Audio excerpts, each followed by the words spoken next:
Bonjour à tous les amis, aujourd'hui je réalise un rêve de gosse. Alors le rêve de gosse c'est pas pour essayer cette nouvelle classe C mais c'est pour essayer ça. Allez, hop, la magie du montage. Allez, c'est parti.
Bon, premier jour à la ferme et aujourd'hui on est avec David. David il est en pleine préparation, en plein équilibre sur la machine.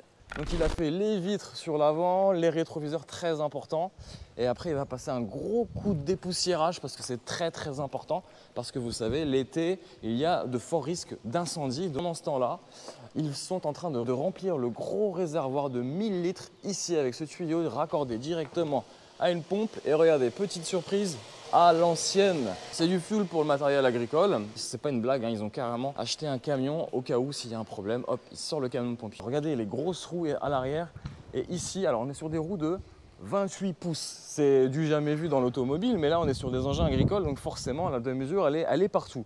Elle est partout, notamment aussi avec ses chenilles. C'est une option. On fera le tour ensemble du propriétaire juste après avec Michel. Michel, hein, qui est avant tout aussi passionné automobile, qui a eu cette gentillesse de nous ouvrir ses portes de son domaine agricole.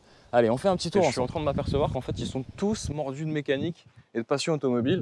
Louis, je te suis parce que tu as une petite surprise à me faire voir, c'est ça? Allez, on y va. Ça passe partout. C'est solide. T'as la benne, c'est pratique. Tu fourres tout ce que tu veux dedans. Cabine 2 places et c'est pas un 4 places, le petit gyrophare qui va bien avec. Ça va être tendu aujourd'hui parce que je vous dis que là les agriculteurs ils sont à fond au charbon, ils ont tous les yeux rivés hein, sur la météo parce que la moindre goutte de pluie et ça retarde de plusieurs jours voire plusieurs semaines les récoltes et des récoltes qui perdurent avec de la pluie, c'est pas signe de rentabilité clairement. Allez, on va voir ce qui se passe.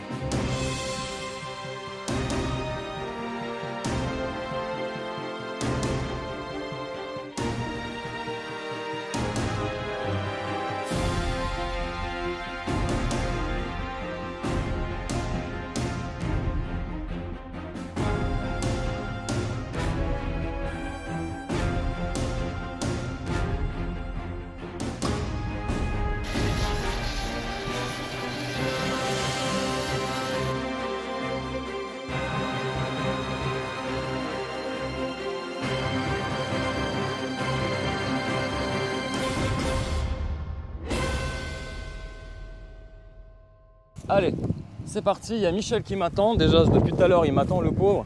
Je suis là en train de faire mes photos et mes reportages alors que lui, il a un travail. Depuis hier, 1 h du matin, il a terminé. Là, on reprend le chantier. Passionné automobile, surtout exploitant agricole. Hop, on y va. Voilà. En plus, il m'ouvre la porte, ça c'est le grand luxe, comme une Rolls. Salut Michel. C'est ça. C'est quoi, il y a 2 places? Oui. Alors le claquage de porte, très important. Oui. Il n'est pas bon. Non. Il est bon. Bon voilà, nous revoilà en compagnie de Michel. La nouvelle journée qui nous attend, c'est ça? Voilà, on est reparti pour 12-14 heures, je sais pas, de fauteuil. Ouais. Hein, on peut dire de fauteuil. Ouais, de fauteuil, mais bon, c'est un peu réducteur de dire ça. Ouais, Parce que tout le travail en amont, voilà. là, vous avez passé du temps à nettoyer la machine. Voilà, souffler, nettoyer, c'est comme ça qu'on évite tous les risques d'incendie aussi, hein, parce que voilà, notamment aujourd'hui, ça va être une journée où quand même ils annoncent Faire chaud, hein, très chaud. plus de 30 degrés, donc aux alentours des moteurs, c'est ça. moteur thermique, moteur hydraulique, tout ça, ça commence à faire relativement chaud. Ça n'aime pas trop la chaleur, ces trucs-là. Hein. Bah, c'est fait pour travailler sous la chaleur, parce que bon, la moisson c'est en majorité l'été, mais bon. Et puis chaleur plus poussière.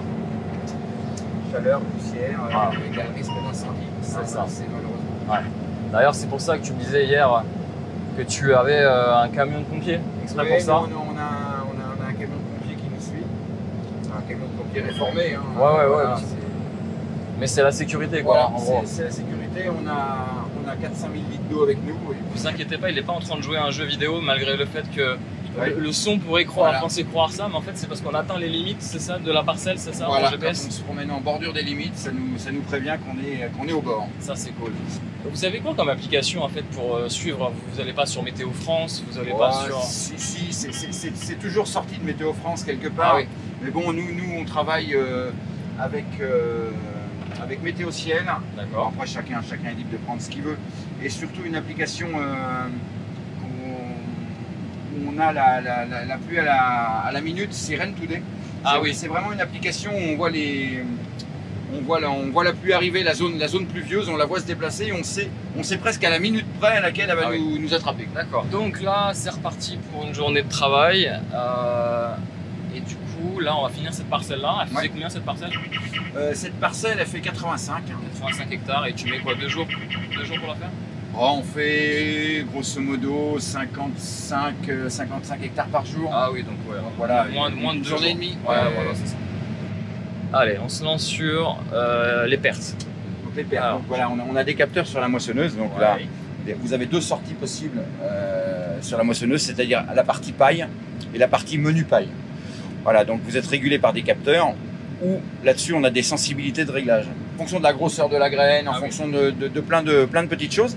Et la première des choses, c'est pour paramétrer ça, c'est déjà d'aller voir derrière ce qu'il y a réellement sur le sol. Hier, du coup, dans le graphe, on atteignait presque le orange-rouge. On était en grosse perte. Parce que l'humidité était montée dans la paille et en fait la moissonneuse, enfin le battage peut plus séparer la paille du grain. Et donc là on se retrouve avec un souci de on en perd. On perd et donc du coup on ralentit, on essaye de trouver des parades, on fait tourner plus vite la partie de séparation, mais casser limite. Casser limite parce que une moissonneuse c'est fait pour travailler dans de la paille sèche. C'est pas fait pour travailler. Le problème, c'est que si la séparation ne se fait pas, si j'ai bien compris, en fait, tu perds quoi d'argent. Voilà, c'est la perte d'argent. Le grain qu'on met par terre, il est par terre, donc voilà, ça sert à rien. Il est perdu. Il est perdu. Parce que le petit jeu de mots, c'est que on fauche du blé, mais derrière, c'est du vrai blé qu'on récolte. C'est du blé, voilà, c'est pour récolter du blé. Autre blé qu'on récolte, voilà.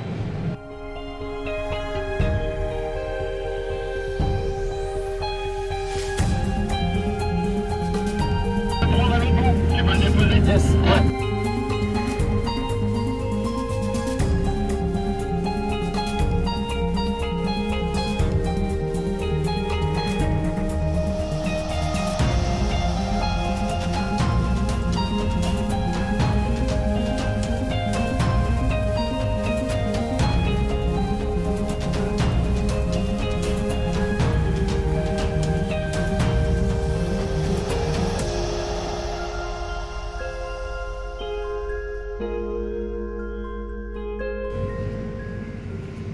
Alors, autre sujet du jour, casse mécanique, ça te parle, bien évidemment. Casse mécanique, oui. Encore hier, c'est ça? Hier, oui. Qu'est-ce qui t'est arrivé hier? Hier, disons qu'on a cassé une chaîne d'élévateur à grains, enfin une chaîne tout simplement. Usure normale? Oui, usure normale, oui. Non, logiquement, là c'est un petit peu de la... Je suis pas comme ça, mais c'est un petit peu de la négligence de ma part parce que le mécanicien m'avait prévenu, il dit attention... À 1000 heures, c'est conseillé d'échanger. Bon, à 1100 heures, elle a cassé. Voilà. T'as tiré sur la corde? Voilà. Et bon, t'as perdu un peu de temps du coup dans le démarrage hier? On a perdu 1h03 dans la journée. C'est pas non plus. C'est vrai que tu parles du marché de l'occasion, mais il y a un vrai business aussi, un marché parallèle entre guillemets. sur l'occasion, c'est que d'ailleurs, si t'as pas trop les moyens d'acheter du neuf, tu vas sur le marché d'occasion, il y a énormément de choses à vendre. En fait. Ah ben, il y a énormément de choses à vendre. Ça, c'est... Toi d'ailleurs, tu vends tes moissonneuses après sur le marché d'occasion. Bah, bien sûr, moissonneuse, tracteur, voilà, quand on juge que ça a fait son temps. Et c'est dur à vendre après une moissonneuse? Non, ça se vend relativement bien. Tu mets ça sur le bon coin? Non, il y a un site spécialisé, Agri-Affaires. Ouais, d'accord. Agri-Affaires, où voilà, c'est vraiment le site spécialisé de l'annonce internet de matériel agricole. Mais il y en a aussi qui font ça sur Agri-Affaires, sur Le Bon Coin. Ah ouais, aussi, d'accord, oui, Le Bon Coin est toujours Tu vas sur Le Bon Coin, tu tapes dans Agricole, tu vas voir des moissonneuses, des remorques, des tracteurs. Ah, je vais voir. D'ailleurs, je vais mettre en sur Le Bon Coin, on incrustation. trouve tout de toute manière. Je vais mettre en incrustation, je vais essayer de trouver ta moissonneuse. D'ailleurs, c'est quoi la référence? New Holland, c'est une CR9 949.90. D'accord. Point 90, c'est quoi? Oh, bah après, c'est des modèles. Quoi. Ah, d'accord. Voilà. Et vu qu'on a parlé technique, et d'ailleurs, Michel, on n'a même pas eu le temps de faire le tour du propriétaire. Tellement t'es speed. Oui, hein? Je suis speed. C'est la période qui veut ça, peut-être. Bah oui, je sais. Je te charrie un peu. Là, la coupe, elle fait combien à peu près? Alors, la coupe fait 9,15 m. 9,15 m, et tu me disais en fait. C'est une moissonneuse qui logiquement est prévue avec une coupe de 10,60 m. Ouais. Et bon, on a la particularité dans la région, hein, je ne suis pas le seul, on fait des lentilles. Hein, les lentilles du Berry. Les fameuses lentilles vertes du Berry. Ouais. Hein, voilà, d'accord. on va faire un peu de pub pour local, bien région. sûr. Voilà. Ah oui, bien vu. Et les lentilles, la lentille c'est une culture hein, qu'on ramasse entre 10 et 15 cm du sol. D'accord. Et plus la coupe est large, plus c'est compliqué. C'est moins précis dans la coupe, c'est ça? C'est pas moins précis, mais c'est qu'il faut vraiment un sol, faut que ce soit du billard, faut que ce soit vraiment extrêmement plat. Parce que là on est dans une région un peu vallonnée. Oui, mais on a toujours un petit peu de cailloux aussi. Oui, j'ai vu ça hier soir, c'était impressionnant. Donc voilà, plus la coupe est large, plus c'est compliqué de bien ramasser des lentilles. Donc, du coup, alors tu fais du blé, de l'orge, des lentilles, tournesol. Tournesol au goût, tu vois, des tournesols, du maïs, du colza les années où on peut, des cultures de semences comme le trèfle incarnat, trèfle violet. Et alors tu sais quoi, tu fais quoi avec le trèfle? Le trèfle c'est des cultures porte-graines, donc en fait c'est des graines qui sont destinées à être ressemées. Et après on a plein de plantes aussi qui se vendent aujourd'hui pour faire des jachères fleuries, pour faire des jachères tout court, des mélanges de jachères, parce qu'aujourd'hui par la réglementation nous oblige à planter des intercultures pour repomper l'excès d'azote qu'il y a dans les sols. On plante des cultures en interculture, c'est-à-dire qu'après un blé, quand on va faire une culture de printemps l'année suivante, donc plutôt que de laisser le sol nu pendant 6 mois, on nous impose de planter une culture. Voilà. Donc toutes ces cultures-là qui se sont développées, il y a besoin de semences pour fournir tous les gens. Et en fait, c'est ce qu'on appelle des semences de jachère. La prochaine étape, changer de champ. Changer de champ, on termine la parcelle. Voilà, et après on attaque dans l'autre. Et puis ça rebelote jusqu'à 1h. Ouais, voilà, sauf si la pluie nous arrête avant. Ouais, on a regardé la météo. On n'est pas sûr, 23 h et même quelques gouttes peut-être dans l'après-midi. Il y a des risques. Ouais.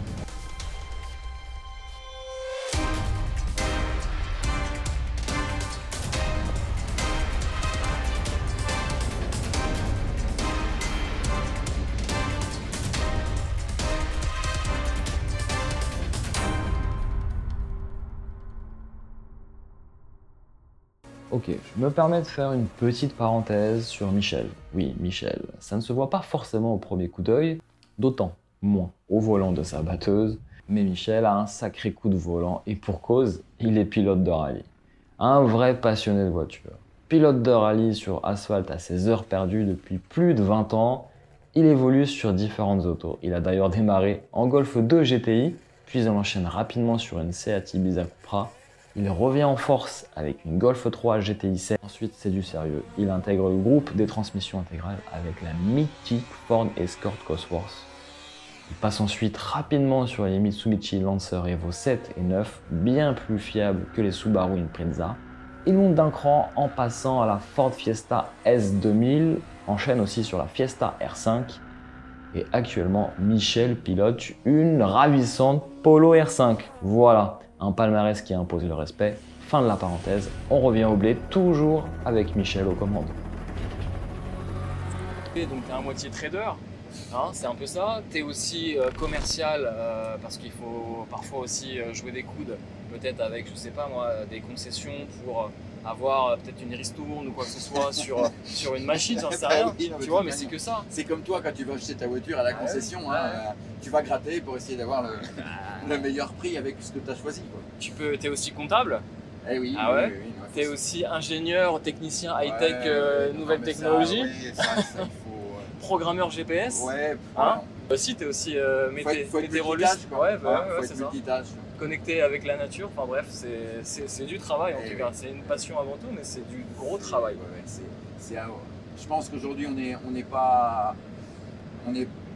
malgré ce qui se dit, on n'est pas agriculteur sans être passionné. Ah, c'est clair. Non, je pense que tu fais pas ça juste pour. Agriculteur ou voilà, tout ce qui touche ce métier-là, Ouais. ou maraîcher ou éleveur, voilà, les éleveurs, ils ont l'amour de leurs animaux et puis nous, C'est on a clair. l'amour de nos champs. Quoi. C'est des gens qui comptent pas les heures, c'est ce que je dis, il y en a dans tous les corps de métier. Ouais, bien sûr, bien sûr. Allez, on enchaîne. Prochaine partie, du coup, notre parcelle Voilà, sur une autre semence. sur une autre. Ah, j'ai bien suivi la leçon. C'est bien, parfait. Allez, on se retrouve à tout de suite.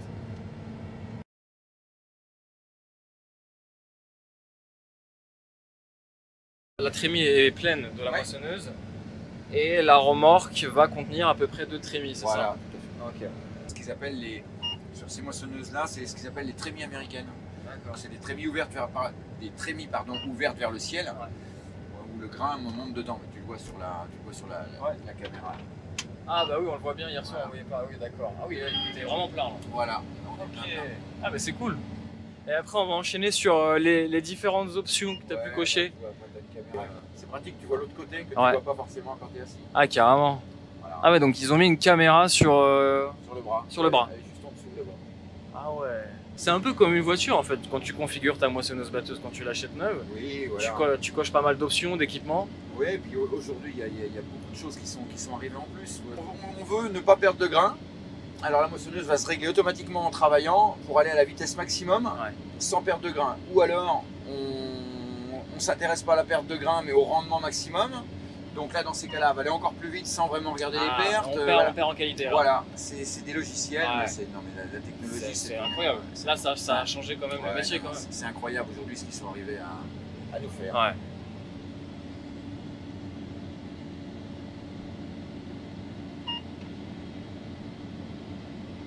Et donc là, c'est vide. Ah on est ouais. prêt à repartir. D'accord.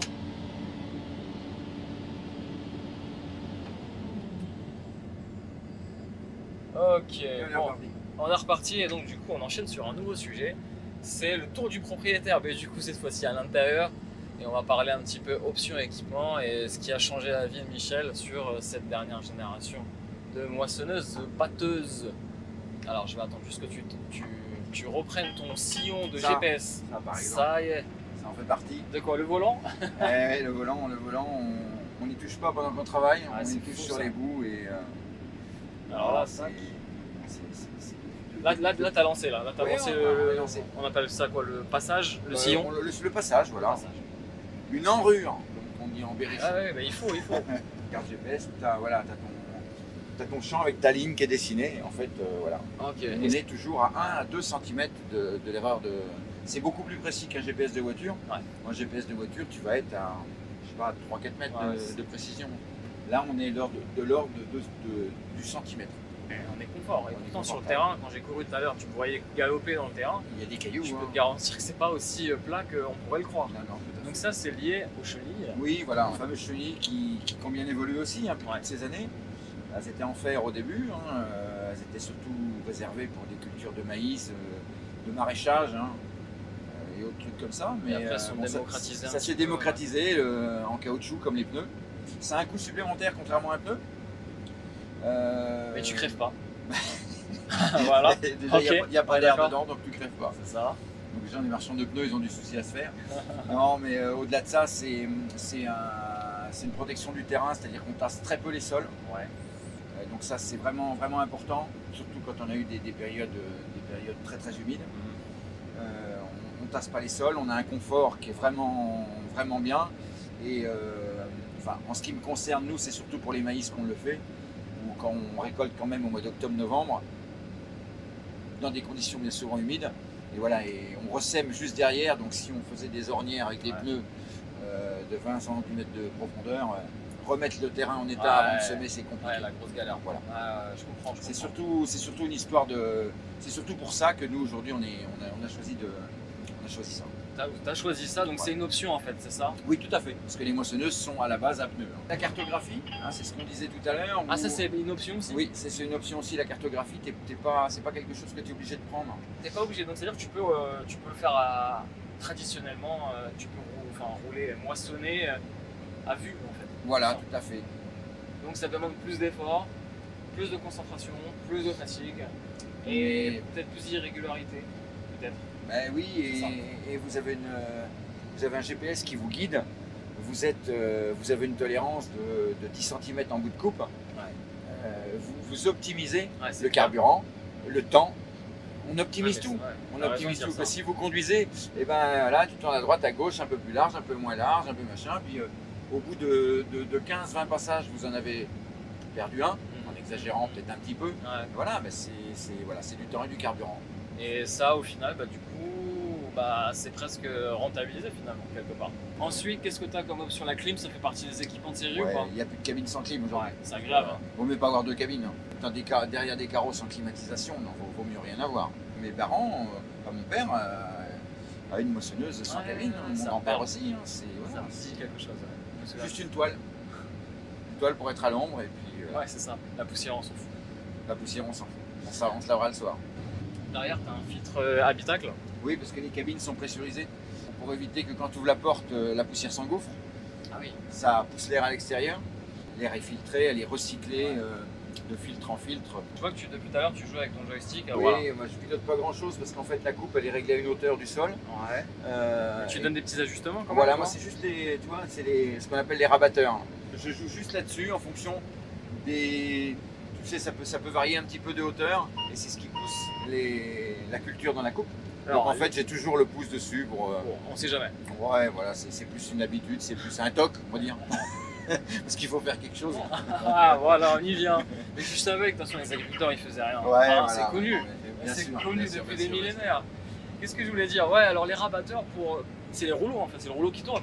Oui. C'est ça, hein, Voilà, parce que avec moi les désolé, griffes. j'ai du mal avec le jargon Voilà, agricole, mais ok. Les griffes au bout qui Ça. servent quand la culture est couchée au sol. Les griffes servent à ramasser D'accord. la culture du Ah oui, sol. d'où le nom rabatteur. Voilà. D'accord. Ouais, Flo. Ils rabattent. Ah, il est fort. Voilà, il est fort. c'est ça, des rabatteurs. C'est ça, ok. Les options qu'on peut dire sur la moissonneuse, c'est la trémie ouverte avec la rallonge de vis. Enfin, je peux rapprocher de 50 ou repousser de 50. Voilà, on a 1 mètre de battement entre le flux du grain qui tombe dans la remorque pour ajuster bien comme il faut au chargement. Et la trémie ouverte qui fait 14 500 litres.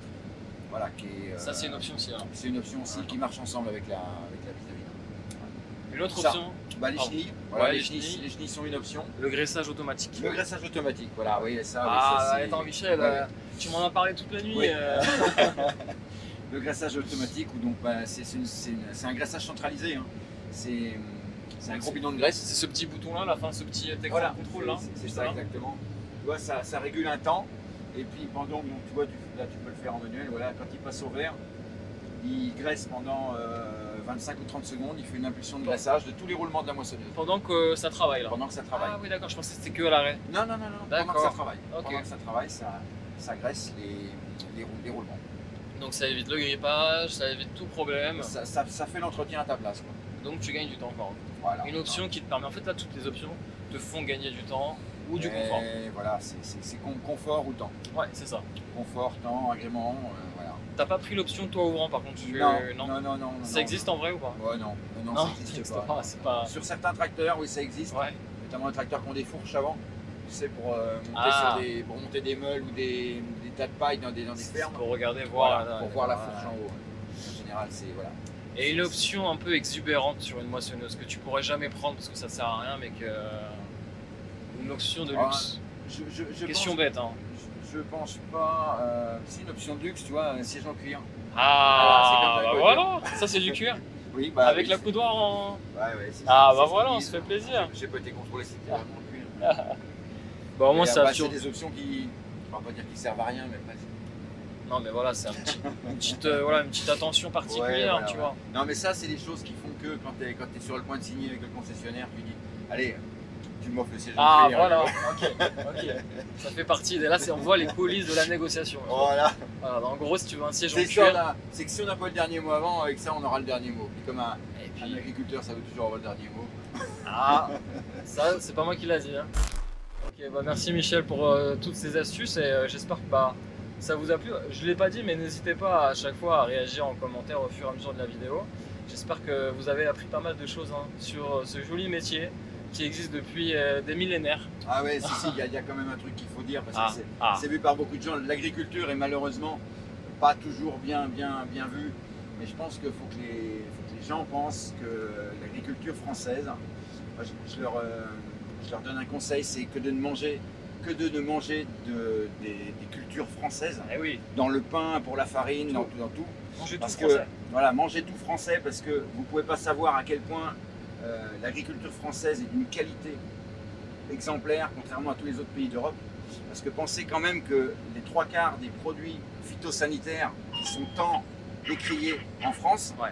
qui sont interdits en France, parce qu'en France on n'a plus grand chose, ils sont toujours autorisés dans énormément de pays d'Europe, je ne dirais pas lesquels, On va le dire, l'Espagne.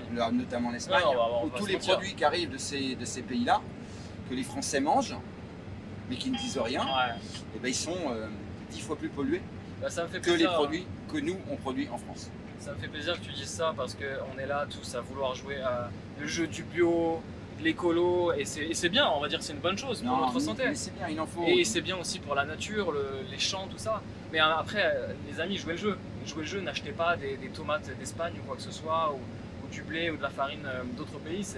C'est presque dommage parce que c'est nos agriculteurs qui en payent le coup quelque part parce que vous payez énormément de taxes et puis surtout vous avez beaucoup de contraintes sur les produits phytosanitaires. C'est surtout la santé des gens. Et la santé des C'est gens. surtout la santé des gens. Quand on pense qu'on exporte nos cultures à nous, qui sont de bien meilleure qualité et bien moins polluées que celles qu'on importe. Mais Il faut quand même Ouais, être. c'est aberrant. C'est aberrant. C'est aberrant. Même en termes de transport, tu te dis on est sur place, autant manger local. Le C'est- blé français, c'est l'un des meilleurs blés, entre guillemets, bio. Ben, on va pas dire bio parce qu'on utilise des Non. produits phytosanitaires, mais c'est un des blés les moins qui a reçu le moins de produits Le dessus, traitement, ouais. de traitement dans toute l'Europe. Ça, c'est La important. France et l'Allemagne, je crois que sont les Ah oui. deux pays les plus propres. D'accord.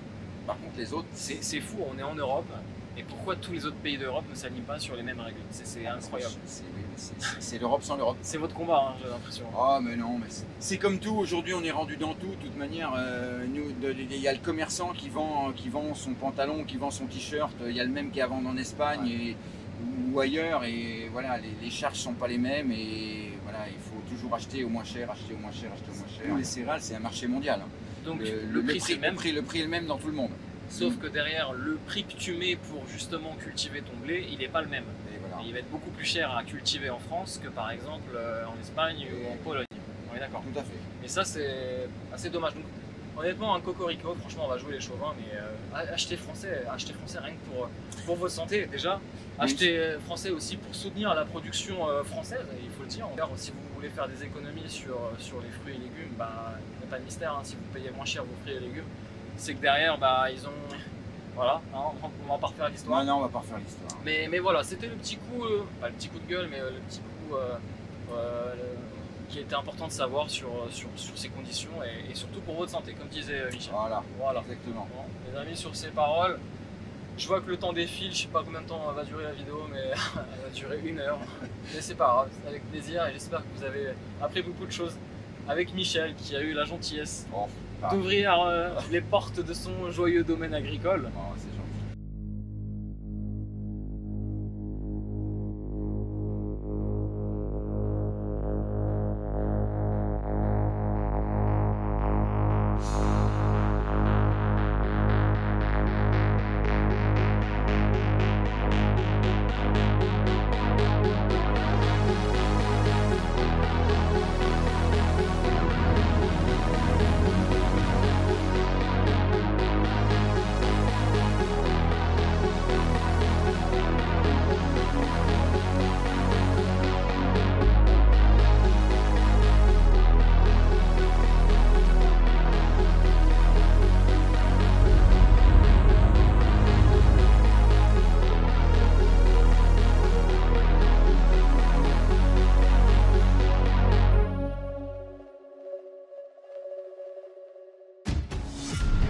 c'est parti. Bon les amis, ça secoue un peu, on n'est pas dans une Porsche, on n'est pas dans une Ferrari, on est dans un New Holland. Hein, et on est avec Morgane. Elle a 18 ans, elle est souriante et elle conduit un gros engin comme ça. Bon, pendant que papa est en train de moissonner là-bas, hein, c'est ton papa, ouais, Michel. Voilà. Dans une remorque, on peut mettre jusqu'à 2 bonnes trémies. D'accord, alors juste trémie, moi je viens juste d'apprendre ce mot. Trémie, c'est ce qu'il y a, c'est ce qu'il y a dans la moissonneuse. C'est le gros réservoir où lorsqu'elle est pleine, la moissonneuse. Ouais, voilà, c'est ça. Gros réservoir. On va essayer de désacraliser un petit peu le jargon agricole.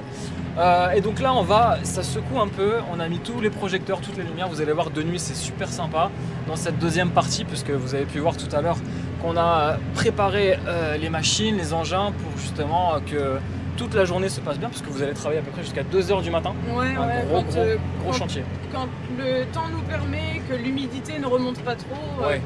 On peut se permettre au moins jusqu'à 2 h du matin. Ça, j'ai bien compris, hein. C'était vraiment la bête noire, l'humidité. Ouais, ouais, parce qu'après, on se met à perdre du grain dans la paille et, parce que ça broie mal et on est obligé d'arrêter parce que sinon on perd du grain. Ouais. Donc c'est pour ça, c'est même pas une limite physique, c'est que là, à partir de 2 h, le taux d'humidité arrive trop. Ah oui, parce que sinon on pourrait continuer hein, si on voulait. Toute la night, vous imaginez? Tout à fait. Bon, ok, allez, on se retrouve juste après. Là, tu vas vider la cargaison et ça secoue encore.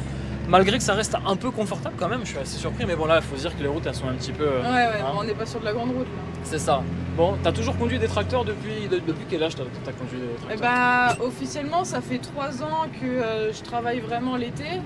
J'ai fait 2 ans chez mon patron qui est à quelques kilomètres d'ici. Ouais. Là, c'est ma première saison officiellement chez moi, parce qu'avant, j'avais pas l'âge de conduire sur les routes.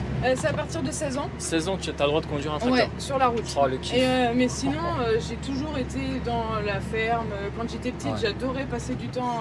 Et ça, faut un permis spécial ou pas? Non, j'ai 18 ans, je viens de passer mon permis, mais j'ai pas encore la réponse d'ailleurs. J'attends toujours, mais j'ai pas de permis. Donc t'as pas besoin de permis pour conduire un tracteur? Non. Ah, Morgane est en fait en train de faire une manœuvre inversée hein, avec le tracteur. Tu dois inverser tous tes gestes, j'ai l'impression. Oui, c'est ça, on tourne à l'inverse de ce qu'on veut faire. Voilà. Et du coup, je disais que...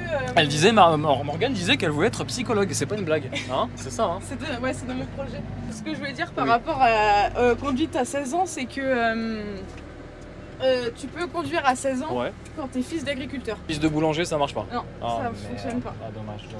Bon, allez, on va descendre du tracteur, on va aller voir un petit peu ce qui va se passer. Quand on tire dessus, ça descend la benne, mais si on le laisse activer et que tu actives la prise de force, ça ne lève pas la benne du coup. D'accord, bon écoute. Je vais regarder ça de plus près, juste par curiosité.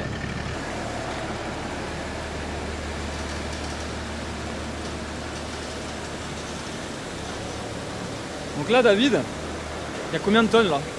Là, il y a 15 tonnes. 15 tonnes là dans la benne. Donc 2 trémies, c'est ça?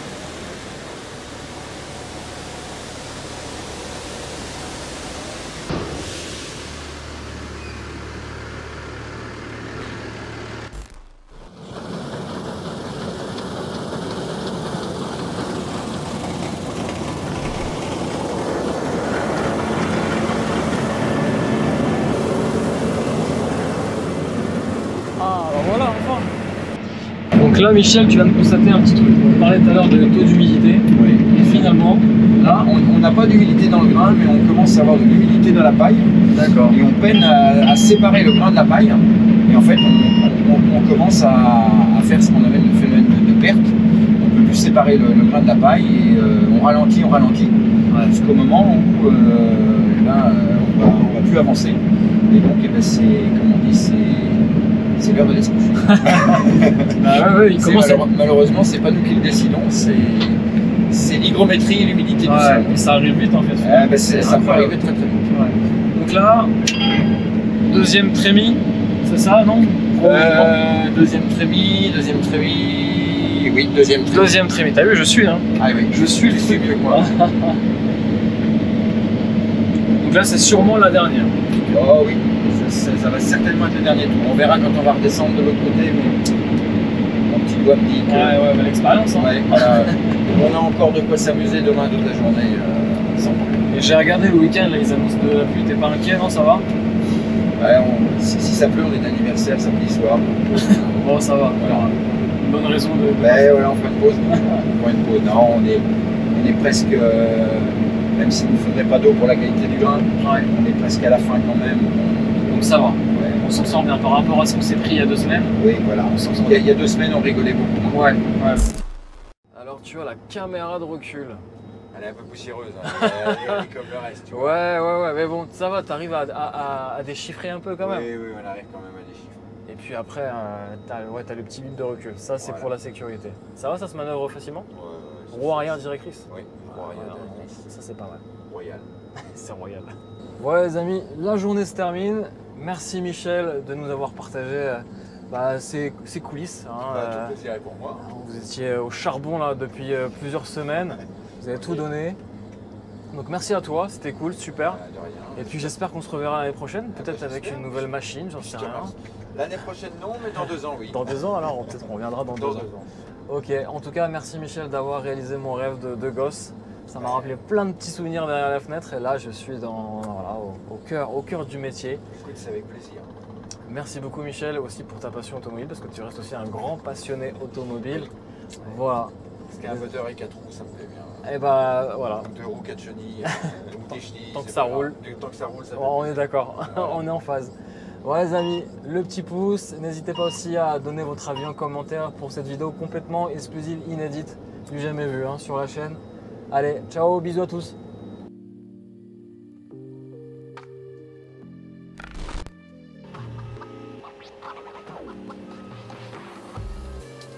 Demain pour une nouvelle aventure.